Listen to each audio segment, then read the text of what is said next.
अस्सलाम वालेकुम दोस्तों, क्या हाल। चलो बात करेंगे जी ओमान में हेल्थ इंश्योरेंस के मतलब गवर्नमेंट के कवानीन क्या हैं, कुछ जनरल इन्फॉर्मेशन आपके साथ शेयर करेंगे। और उसके बाद अगर आप चाहते हैं कि नहीं मैं जो मर्ज़ी हो करानी है ये वो, उसका भी थोड़ा सा लुबे लबाब आपको बताएंगे। सीन क्या है कि सबसे पहली चीज़ बल्कि आप जहन में रखें वो ये है, हमेशा दुआ करें कि अल्लाह ताला घर पर ही आपको सेहत दे, आपको कहीं पर जाकर पैसे लगाकर या पैसे बचाकर जो है सेहतमंद ना होना पड़े। घर पर ही अल्लाह ताला सेहत दे और अच्छी सेहत अता फरमाए इंशाल्लाह ताला खैर। सब के लिए दुआ किया करें। और दूसरा है जनरल इन्फॉर्मेशन, वो ये है कि आप कोई भी हेल्थ इंश्योरेंस ले सकते हैं, लेकिन आखिरी बात पहले कि किसी भी कंपनी की इंश्योरेंस लें पहले चेक कर लें कि उनके अंडर या जहाँ जहाँ वो कंपनी रजिस्टर्ड है या जिन जिन हॉस्पिटल से आप इलाज करवा सकेंगे, क्लिनिक्स पे जा सकेंगे, वो क्या पूरे ओमान में हैं या जिस भी मुल्क में है वहाँ पर हर इलाके में हर जगह पर या जहाँ पर अक्सर बेशतर आपका जाना आना रहना है वहाँ पर वो फैसिलिटीज़ हैं या नहीं है। ये ना हो कि आप मस्कत की लें, सोहार में आपको इलाज ना मिले, बरेमी में आपको इलाज ना मिले, या किसी दूसरे शहर में, ठीक है ना, या कि हॉस्पिटल जाए वो आपसे काफ़ी दूर हो, ठीक है ना। तो ये जहन में रखना है कि वो आपको उस एरिया में, उस मुल्क में जहाँ पर भी आपका गुजर बसर है उसके इर्द गिर्द वो सहूलत मौजूद है। That's all. और थोड़ी सी कंपनी की रेपुटेशन भी चेक कर लीजिएगा, ठीक है ना, क्योंकि कोरोना के बाद क्या है कि बहुत सारी कंपनियों ने इंश्योरेंस के बड़े मसले मसाइल खड़े किए। कोरोना का इंश्योरेंस का मसला आ गया, हालांकि वो भी हेल्थ इशू था, तो वो फिर बाद में जना औने पौने बड़े जो लोग इस रास्ते से गुजरे उनको पता है, बहुत मुश्किल था वो क्लेम करना।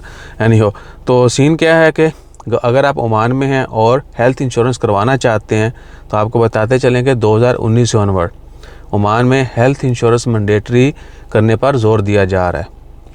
बीच में कोरोना आ गया, 2020 में इम्प्लीमेंट करना था ये कानून गवर्नमेंट ने कि जितने भी लोग वर्क वीज़ा पे काम करते हैं या जितने भी वर्कर हैं, बेशक वो ओमानी है, खारजी है और वर्क वीज़ा पर है, ठीक है, उनकी हेल्थ इंश्योरेंस लाजमी होगी।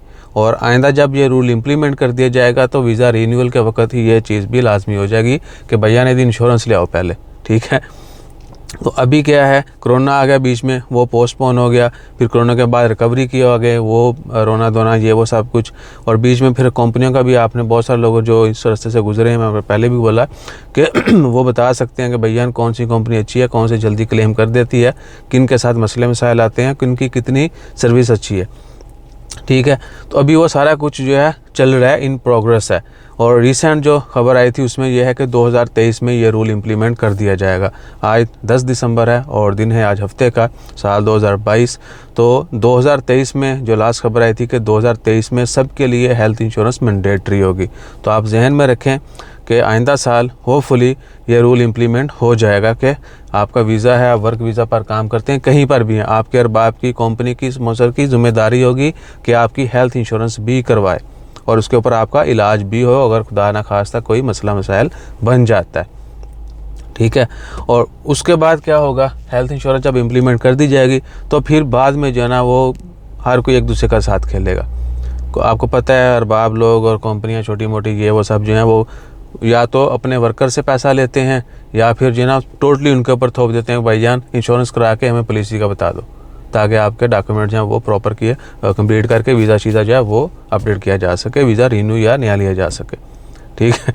तो ये चीज़ वो अलग है, गवर्नमेंट ने रूल इम्प्लीमेंट कर देना है और ये कंपनी ने करना है, कंपनी की जिम्मेदारी है। कंपनी आपके साथ कैसे डील करती है वो हो सकता है कि कुछ औने पौने हो जाए कि जी है वर्कर भी कुछ पे करेगा, कुछ कंपनी पे करेगी, या फिर क्या कि टोटली कंपनी पे करेगी या फिर टोटली वर्कर, तो वो वल्लाह बिल्ला क्या यानी उसके ऊपर डिसीजन होता है, लेकिन ये रूल आना ही आना है, ठीक है ना। और बाकी अल्लाह ताला खैर रखे कि आने वाला वक्त भी सबके लिए अच्छा हो और एक दूसरे का ख्याल भी रखा करें और सेहत की, तंदुरुस्ती की, कामयाबी की दुआएं सबके लिए किया करें। जज़ाकल्लाह, अल्लाह हाफिज़।